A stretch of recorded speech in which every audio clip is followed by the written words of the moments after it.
Every platform has different rules on how long a video can be, what dimensions they need to be in, what the audience is looking for.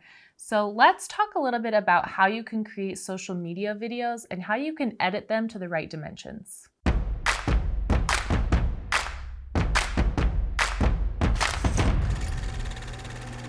Before we dive into the actual editing part of this video, I want to talk about each of the platforms and some of the requirements you're going to want to keep in mind.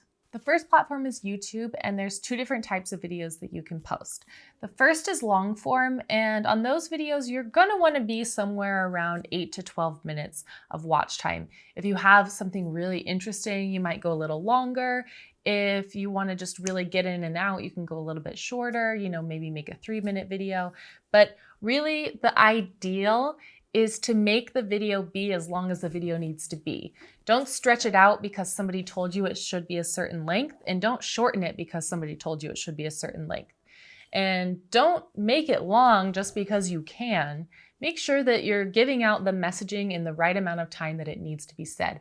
But 8 to 12 minutes is generally a pretty good amount of time. It's great for audience retention, and it's also good for watch time. And if you're, partnered with YouTube where they're going to be putting ads in your videos, if you go past 10 minutes, you can get a second ad, which potentially could mean more money for you. The next one for YouTube is YouTube Shorts. They are less than 60 seconds long. They're vertical orientation, so they're like this. So make sure if you're shooting it and you're shooting it from a YouTube video or, with a regular camera, which is widescreen, that you give yourself enough room that you're going to be able to crop in.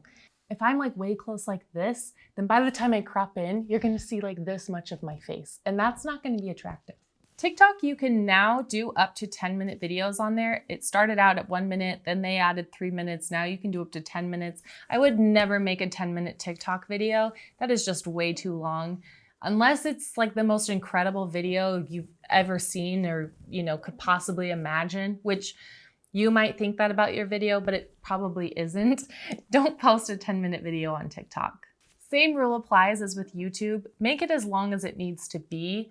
So as an editor, you have to be really good at making decisions and cutting stuff out.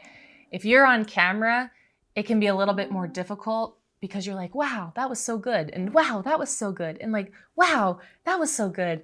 But like, maybe just this part was good. So you have to get really good at watching it and go, am I getting boring? Is this too long? What can I cut out? How can I make this message hit a lot harder and a lot faster? TikTok is also vertical orientation. So again, if you're filming with a widescreen camera, I use a Canon 80D and then I crop in. Make sure that you're giving yourself enough room. If you're filming with your phone, just make sure that it's this direction, not this direction. This one would be good for YouTube. This is for YouTube Shorts and TikTok, Instagram Reels, which is what we're going into next. Instagram Reels, also less than 60 seconds long, vertical orientation. Instagram also has IGTV so that you can do the horizontal orientation type videos that can be longer. So if you have a short vertical video, Instagram Reels. If you have a little bit of a longer horizontal video, that's going to go on IGTV. The next thing I want to talk about is what type of content you should create. If you're creating videos for your business, you don't necessarily have to create these super trendy videos, right? If you're deciding that you want to do a TikTok, then it doesn't mean that you have to go do a TikTok dance. And I hear it over and over again from people that don't use TikTok. They'll say, oh, I don't want to be on TikTok. That's just a stupid dancing app.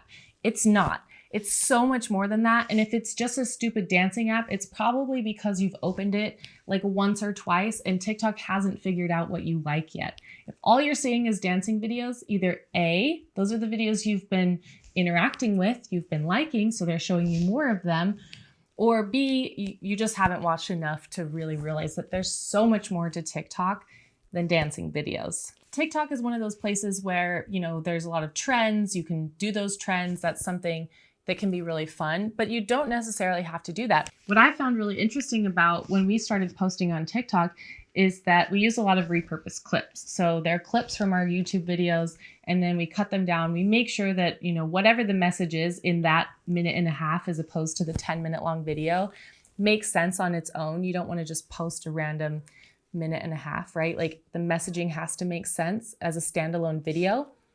But what's really interesting is those videos are doing a lot better than if I try to create something that goes with a trend. TikTok is so amazing at finding your audience for you that the people that have been interacting with our videos that are like this, that are giving them tips and instruction and helping them figure out how to do video marketing the DIY way, or, figuring out what all of this means, they like those videos. They don't like the trends that I'm trying to emulate. So I stopped creating those. Same thing with YouTube. You may have seen a certain type of video and you're like, well, I don't have all day to go out and create a vlog and, carry a camera with me everywhere I go. I also don't want to do that. For me personally, vlogging is embarrassing. I don't know why, but when I'm sitting there like filming myself with a camera, I feel really awkward and weird when I'm out in public. So I don't personally enjoy doing that, which means if that's the only style of video I could create, I would never create video. It would hold me back. But this style of video works really well for me. I'm in my basement, I'm all alone, minus I've got a couple dogs with me. And I'm just sharing the knowledge that I have, the information that I have, everything that I've already learned so that you don't have to take the time and go out and get all the same experience I have to learn what to do when it comes to video marketing. Does that mean if you're making videos for your business that you have to create talking head type videos? No, this is not the only type of content to create. This is the type of content that I enjoy creating and it works for me and my audience likes it. I feel like I'm getting a little off track here. So I'm going to bring it back to, I think that the main thing that you want to think about when you're figuring out what type of content to create is create something that you're going to be able to create time and time again. A, it fits in with your schedule. B, you feel comfortable doing it. And don't be afraid of trying different things, of just kind of getting started, creating crappy content, creating something that doesn't really look good, or you look uncomfortable on camera. That's okay. A lot of times I think people assume that they have to be good at something right in the beginning for them to be able to do it. And you don't have to be good at this.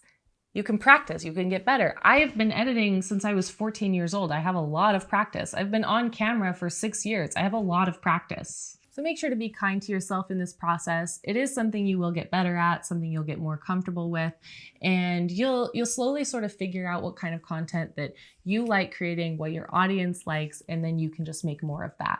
So we talked a little bit about the different dimensions, right? If you have a widescreen video and now you need to turn that into a TikTok. Like I mentioned, we take our long form YouTube content, which is in this horizontal orientation, and then we cut it down into little clips. But when we cut those clips, we also have to change the orientation to vertical for TikTok and Instagram Reels. So let me show you how to do that. All right, so you have your video on the timeline, and it's actually fairly simple. The first thing you're going to do is you're going to change your sequence settings. So right now it's 1920 by 1080, and you're gonna change that to be 1080 by 1920. Now you can see that we have that vertical frame around the video, and the sides of the video are cut off. Now I might not be centered right away. So what I'm gonna do is first, I'm gonna just move me over to be in the right spot in the frame. Now, luckily for my videos, I stay pretty still. I like to do them sitting. So it's pretty easy for me to do this. I'm not doing a lot of this, so I don't have to find myself. I don't have to figure out where it's going, but I might move a little bit. And so all I have to do is I'm gonna come over here and I'm gonna click this little button, and it's gonna create a keyframe. So this is where I want the video to start. And then as I move, I can move this over and create other keyframes so that it will follow me as I move. We do have clients that like to stand and move around a room. They like to walk a lot. And so those are a little bit trickier, but it's still perfectly easy. You just follow them with the keyframes. And then I would watch it back, because sometimes you'll maybe do it a little too exaggerated and it'll be like whoosh, and it'll make, like, again, it'll make somebody feel kind of sick or nauseous, or the video will look weird. So just kind of follow people, try not to make it too dramatic. So what it ends up feeling like is it just feels like natural camera movement. You're just creating that natural camera movement in the edit. And that's it. That's how you would take a longer form video, turn it into smaller segments, makes it really easy for you to create a ton of content in a short amount of time so that you're not creating, your YouTube video and then you have to go create your TikTok and then you have to go create your Instagram reel. You're doing it all at the same time. This video, for example, will end up being about 7 different videos for me. So it's gonna take me about 15 minutes to shoot this, and then I have 7 videos, which is pretty amazing. If you're wanting to get started on creating video content, you wanna grow your business through marketing with YouTube or TikTok or Instagram, but you don't want to do it yourself. You loved this video, but you're not going to watch anymore and you're not going to learn anything more. And you want to bring somebody out to you to do it all for you. Click the link in the description box below. We have an amazing team that travels all over the country and does this process. We help you with all the pre-production, knowing exactly what types of videos to make. We do your filming day for you. We do all your posting. We create all those amazing little clips that you can post all throughout Instagram and TikTok as well. We take one day out of your busy schedule to help create a month's worth of content. That could be up to like 75 different posts that we're creating for you in just that one day. Which in the beginning, when you're brand new, you could be reaching up to an additional 2,500 people a day with these posts. So click that link in the description box below. You can talk to one of us, see if we're a good fit for each other. We don't want to work with anybody that we don't like, and you probably don't want to work with us if you don't like us. So let's have that initial phone call to find out if this is a good fit. But if you want to do it yourself, that's perfectly okay. We have a ton of other videos, so make sure you subscribe so you don't miss any of this really great content. We are your video allies. You've got this. We've got your back, and we cannot wait to see what kind of content you create.